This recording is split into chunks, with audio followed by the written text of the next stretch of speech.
Welcome back to my channel. The Flagstaff County Courthouse had never felt colder. Even the air seemed to hold its breath that morning.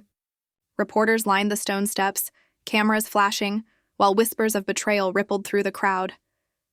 But inside courtroom 3B, the silence was sharper than any knife. And then the doors opened. Meri Brown walked in. But this wasn't the Meri the world once knew. The nervous smile was gone. The woman who used to shrink into the background now walked with purpose. Calm, controlled, dangerous. In her hand, one manila folder. No entourage. No theatrics. Just evidence. Kody sat at the defense table, his posture stiff, his jaw clenched. Beside him, Robyn, wrapped in black silk, tried to look composed, but her eyes told another story. Fear. Meri didn't look at Kody once. But when her eyes met Robyn's for a single second, something shifted in the room. It was like two ghosts recognizing each other. One haunted by guilt, the other by truth. All rise for the Honorable Judge David Hale. Everyone stood. The judge's gaze swept the courtroom but lingered on Meri. He already sensed this wasn't an ordinary case. Case number 29, B217. Meri Lynn Brown versus Robyn Alice Sullivan Brown and Kody Wynn Brown. You could hear the tension creak.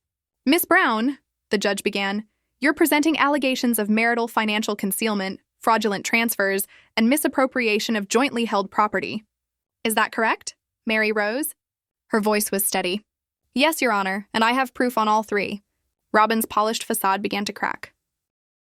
Her fingers twisted together. Kody leaned toward her, whispering something. But her eyes never left that folder. Meri stepped forward and handed it to the bailiff. I never wanted to be here, she said quietly. But the truth had to live somewhere, and it wasn't safe in our house anymore. The judge flipped open the folder. Inside, pages of bank transfers, shell LLCs, and routing numbers highlighted in yellow. These accounts, Meri continued, don't match any family business. They're not tied to our trust. They exist under shell corporations in Arizona and Utah, all under Robyn's name. Robyn gasped. No! Those were emergency funds for the kids. Meri lifted her hand. I thought so too, until I followed the trail. The withdrawals. The fake invoices. The money's gone, Robyn, every last dollar. The temperature in the courtroom seemed to drop. Even Kody froze. Christine and Janelle entered quietly from the back, their presence unmistakable. Robyn glanced toward them, desperate for support, but they didn't move. The judge leaned forward. Ms. Brown, are you saying these funds were deliberately hidden from the rest of the family? Yes, Meri said, her eyes fixed on Robyn, and I can prove it. Robyn jumped to her feet. This is character assassination. We've always been transparent. Sit down, Mrs. Brown. The judge cut her off. You'll have your chance. Meri stepped closer to the bench. Her tone didn't rise, but her words landed like stones. I stayed silent for years. I watched you drain every resource pretending to be the martyr. You had secret credit lines, private accounts, and Kody, you helped her sign off on all of it. Kody slammed his hand on the table. That's a lie. I didn't even know about half of it. But by then, no one believed him. The truth was already unfolding, and the avalanche Meri started could not be stopped. The courtroom was silent enough to hear the hum of the overhead lights when Meri rose again. Her voice didn't tremble this time. It carried the weight of years of betrayal. Your Honor, she said, turning toward the bench, I have emails from him, approving transfers, asking for discretion. I'll be submitting them next. It wasn't just about numbers anymore. It was about deception, the kind that wears a wedding ring and calls itself love. Betrayal so deliberate it became legal, invisible, until it was too big to bury. Robyn's composure cracked. This is revenge, she blurted, her voice breaking. She's bitter because she wasn't chosen. Enough! The judge's gavel struck down like thunder. This is not therapy. If there are documents, we'll see them. If there is fraud, we'll uncover it. Silence followed, and heavy, suffocating, absolute. Meri sank back into her seat. Her shoulders trembled for the first time, but her face remained steady. Years of silence had shaped this moment. Every time she was told to keep the family together, every time she swallowed her doubt, she remembered this day. And now there would be no more silence. Christine leaned forward from the gallery, fists clenched, while Janelle whispered something beside her. Both watched Meri like they were watching history, a woman doing what none of them had dared, holding the machine accountable. The court will resume tomorrow morning, the judge announced. Evidence submission at 9 a.m. sharp. Kody looked pale, his jaw locked tight. Robyn sat like porcelain ready to crack. And beneath that calm exterior, the truth was finally surfacing, one document at a time. But Meri wasn't done. Not even close. Tomorrow, she would bring her first witness, someone who would make today's revelations feel like a warm-up act. And this witness wasn't a stranger. He was someone Robyn had once trusted completely. The next morning, the courthouse was a storm. The media trucks had doubled. Hashtags were trending. TikTok was flooded with courtroom sketches and rumors. Everyone wanted to know, who was Meri bringing? When the doors opened, gasps rippled through the crowd. Meri entered, but this time she wasn't alone. A man followed her. Mid-40s, navy blue suit. Short military haircut. A leather folder tucked beneath his arm. He looked out of place in a family courtroom, more like someone who belonged in a federal investigation. This was him, the forensic accountant Meri mentioned yesterday. The man who had seen the numbers for what they truly were. Inside, Kody leaned toward Robyn, muttering furiously. Robyn tried to keep calm, but her lips quivered. Christine and Janelle sat once again, silent, but their eyes said everything. All rise. Court is now in session. Ms. Brown, Judge Hale said, you may proceed with your first witness. Meri stood tall. Your Honor, I call David Raniere, certified forensic accountant and licensed financial investigator in both Arizona and Utah. Raniere stepped forward, took the oath, and adjusted the microphone. Calm, controlled, dangerous in his precision. I was hired by Ms. Brown 4 months ago, he began, to examine personal and business financial records tied to the Brown family over the past 9 years. The judge leaned in. Proceed. Raniere opened his folder. I discovered 14 separate transfers totaling $312,457 across 5 years. These were funneled through 2 dormant LLCs, Desert Moon Holdings and Sullivan Ventures, both registered under Robyn Brown's name. Neither declared income to the IRS. A gasp rippled through the room. It wasn't just hidden money. It was manipulation, structured, intentional, systemic. Kody shot up. Objection? None of these accounts are in my name. I didn't authorize any of this. Raniere didn't flinch. He turned a page, holding up a printed email. Actually, Mr. Brown, you did. He read aloud. Email dated October 11th, 2019 from your address. It authorizes a $25,000 seed fund to Desert Moon Holdings. The subject line reads, quote, let's keep this between us. A stunned silence. Robyn's hand flew to her mouth. I never saw that, she stammered. Kody turned, his face white with panic. That wasn't supposed to be... Supposed to be what? Robyn snapped. You told me it was for taxes. The courtroom erupted in murmurs. Raniere flipped another page. This document, he said, is a purchase order for high-end furniture. $8,700 billed to Sullivan Ventures. Delivered to an address not tied to the family home. Christine's breath hitched. She whispered to Janelle, that was the same month we sold our furniture, just to pay rent. The weight of it all sank in. The betrayal wasn't loud. It was quiet, calculated, and it had been happening for years. Judge Hale tapped his pen against the bench.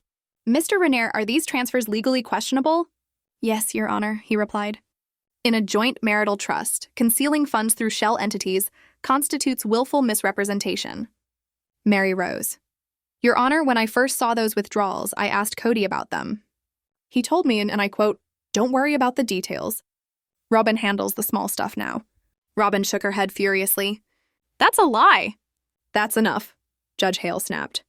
That's silence. The room froze. Robyn's perfectly crafted image, the pious wife, the quiet victim, shattered before everyone's eyes.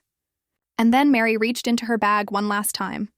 I have this too, she said softly, pulling out a small audio recorder. A voice message from Kody sent in 2020 after I started asking questions. May I play it? The judge nodded. The bailiff pressed play. Kody's voice filled the courtroom. Hey, Meri, stop digging. I'm not going to break down every dollar with you. You don't even want to be part of the family anymore, do you? Robyn and I are keeping things together. Just trust the process. The recording stopped. But no one moved. No one spoke. Because everyone knew the process was never about trust. It was about control. And for the first time, Meri had broken it. And for the first time, Meri had broken it. The moment Christine covered her mouth, you could feel it. The reality had shifted. Janelle's eyes locked on Kody, not as a husband, but as a stranger. This was no longer about money. This was about spiritual gaslighting, sanctified manipulation, betrayal disguised as faith. The judge's voice broke the tension. "Mr. Brown," he asked evenly, "did you utter those words?" Kody's answer came out like a whisper. "Yes." "But I didn't mean to—" "Save it for your defense," Judge Hale snapped. Then Renaer continued with his calm precision. "In my analysis," he said, "over $300,000 in marital property was misdirected without documentation or disclosure. A full trace report is now before the court." Meri turned toward Kody and Robyn. Her voice trembled but didn't falter. "You exploited us," she said. "You exploited the sisterhood to hide your greed. And you," she looked directly at Kody, "you allowed it. That's not love. That's theft." Robyn's face flamed red. She opened her mouth but no words came. Kody didn't even lift his head. The courtroom was a graveyard of silence, not because there was nothing left to say, but because the truth had already spoken louder than any of them ever dared. Judge Hale finally said, "We'll take a brief recess. Court reconvenes in 30 minutes." The room began to empty, but Meri stayed seated, calm, unshaken. Christine walked toward her slowly. For a second, it seemed she might hug her. Instead, she whispered, "You did it. You finally did it." Meri nodded once. "I'm not finished yet." And she wasn't. Because the next witness on her list was Christine Brown. When court resumed, the air was heavier, thick with anticipation, almost unbearable. Christine walked toward the stand, calm and collected. Her hair was tied back, her face serene, but her eyes told a story of battle scars and survival. This was not the Christine the world knew from television. This was a woman who had lived through spiritual war, and won. She took the oath and sat, her hands folded neatly in her lap. "Miss Brown," Judge Hale said, "you've been called to testify on financial knowledge and correspondence with the defendants. Are you ready to proceed?" Christine nodded. "Yes, Your Honor." The prosecutor stepped forward. "Christine, when did you first learn about Robyn's hidden financial accounts?" Christine took a deep breath. "Since 2018, she said quietly. She told me herself. One night." A gasp rippled through the courtroom. Even Janelle's eyes widened in disbelief. "She said she needed a backup," Christine continued, "just in case things went wrong. She said the family fund was too emotional, and that what the other wives don't know won't hurt them." The words hung in the air like shards of glass. Trust, faith, sisterhood, all of it cracked and shattered at once. "Did you tell anyone?" the prosecutor asked. Christine shook her head. "No, I didn't want to believe it. I thought she just needed to feel safe. But when the withdrawals began," I asked her again. She said Kody signed off on it. Kody shot up. "That's not what happened." "Christine, you're twisting." The gavel slammed. "Mr. Brown, sit down." Christine's voice trembled, but her courage didn't waver. "I remember the day you told me Meri was getting too nosy. You said if she couldn't fall in line, she'd have to be cut loose." Meri winced. The gallery erupted with murmurs. Robyn's hands shook. "She's lying," she cried. Christine turned to her, eyes soft but fierce. "Do you remember the planner you left on the counter? The one with all the numbers and logins? I saw it. I didn't mean to, but I saw everything. When I asked about it, you said, 'Don't go playing Meri now.'" Robyn froze, her body still, her face pale. Everyone noticed. The prosecutor placed a paper before the judge. "Is this the planner you saw?" Christine nodded. "That's the one. Inside were account passcodes, withdrawal schedules, and private expense lists." The judge raised a brow. "So you're saying these were intentionally hidden from the rest of the family?" "Yes," Christine replied. "It was never about money. It was about control. Robyn didn't build a plural family. She built a fortress for herself." Janelle suddenly stood from the gallery. "I can confirm that," she said firmly. "She told me the same thing when I considered leaving. She said Kody needed someone stable, someone who wouldn't ruin the brand. And she told me I'd already done my job."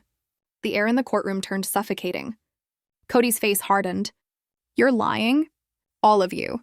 This is revenge." But nobody believed him anymore. Meri stood up, facing the judge. "Your Honor, I didn't want them to testify unless they were certain." But when Christine saw the proof, she couldn't stay silent anymore. Christine's eyes filled with tears. "We lived in silence for years. Out of peace. Out of loyalty. But it wasn't loyalty. It was fear. And love doesn't ask for silence. The crowd was still, witnessing the impossible. For the first time in decades, the sister wives were standing together. The judge banged his gavel. Court will recess for lunch and reconvene at 1:30. Christine stepped down, walking past Robyn without a glance. She sat beside Janelle. No whispers, no tears. Just resolve. Meri gathered her papers, her composure unshaken. She hadn't expected this, but she knew what it meant. What began as one woman's lawsuit had become something far greater. A reckoning. Robyn sat clutching her bag like a lifeline. Kody followed, silent, disconnected. For the first time, even he seemed unsure. But what came next would tear the courtroom apart, because the next piece of evidence wasn't about cash, property, or LLCs. It was sealed. And it had nothing to do with money. When court resumed after lunch, the tension was electric. The gallery had doubled. Cameras clicked. Reporters whispered. Meri stood tall, her hand brushing against a thick, sealed envelope. Robyn entered quietly, her mascara retouched but her eyes still swollen. Kody trailed behind, ghost-like. Christine and Janelle sat together now, waiting. Judge Hale returned to the bench. We'll begin with the new exhibit submitted during recess. Ms. Brown, is this yours? Yes, Your Honor, Meri said, standing. It's a sealed result. From a private paternity test ordered by Mr. Brown. The courtroom gasped. Robyn turned toward Kody, eyes wide with shock. What? And Kody just blinked. Silent, trapped, caught. Blinked. Silent, trapped, caught. The courtroom had turned into a storm of silence. Robyn's mascara was smudged, her lips trembling, and Kody looked like a man stripped of every illusion he ever built. Meri stood at the center, not as a wife scorned, but as a woman who had finally drawn her line in the sand. Meri, don't do this, Kody whispered, desperate. But Meri didn't even turn toward him. Her voice was steady, cold, and sharp as steel. Your Honor, I discovered this test buried in their financial records, a payment from one of Robyn's LLCs to a private lab in Salt Lake. The results were mailed to me, sealed. I haven't opened it. A ripple of tension ran through the room. The judge frowned. And you're suggesting this test is connected to your case? Meri nodded once. Yes, Your Honor, because if Kody doubted paternity, it goes straight to motive, to secrecy, to the emotional manipulation that fueled the financial betrayal. Kody's chair screeched backward as he leapt to his feet. This is irrelevant. This is private. Sit down, Mr. Brown, Judge Hale ordered. Every head turned. The bailiff brought forward the envelope. The sound of the paper tearing open was louder than thunder. Robyn's voice cracked, pleading, You did a test! Without telling me? Kody didn't answer. He couldn't. Judge Hale unfolded the paper, his expression unreadable. This test, he began, concerns a child whose name is redacted to protect her privacy. It confirms with 997% accuracy that Mr. Brown is the biological father. Robyn gasped. The courtroom erupted in whispers. Meri stood still. She didn't smile. She didn't gloat. She just stared at Robyn, because in that silence the lie screamed louder than words. Kody slumped in his chair. I only did it because I was in doubt, he muttered. She made statements that, You said you never doubted. Robyn cried. You were the one who brought it up. Kody snapped back. Christine shook her head from the gallery, disgusted. You questioned your own child and said nothing? The prosecutor rose. Your Honor, this shows psychological motive, control, fear, and emotional manipulation fueling financial deception. Agreed, the judge replied. It stays on the record. Robyn's voice trembled. I was trying to hold us together. You were drifting away. I thought if I scared you, you'd come back. And in that moment, it was no longer about money. It was never about money. It was about control. About love turned into a weapon. About fear masquerading as loyalty. Meri broke her silence again. Your Honor, I have one more piece of evidence. A voicemail. Her phone played Robyn's voice, pleading, If you take this to court, you'll tear everything apart. Kody doesn't need the stress. I don't need the humiliation. Just walk away. When the clip ended, the air itself seemed to stop moving. Every secret, every whisper, every manipulation, it was all out now. The judge called a recess. Robyn didn't move. Kody walked away from the defense table, alone, and sat in the gallery like a ghost of his former self. Christine and Janelle passed by Meri quietly, each touching her shoulder. Not in triumph, just solidarity, because this wasn't victory. It was survival. When court resumed, rain streaked the windows like tears. Cameras surrounded the courthouse. The Brown family's final reckoning had arrived.